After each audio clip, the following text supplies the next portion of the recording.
Hey everyone, in today's video I'll show you how to enable and disable typing sound in your device Samsung M55.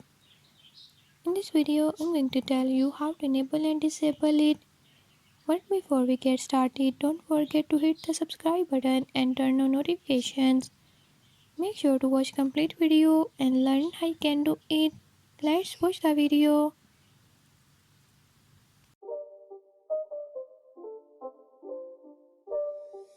It's not a game, it's a rich thing.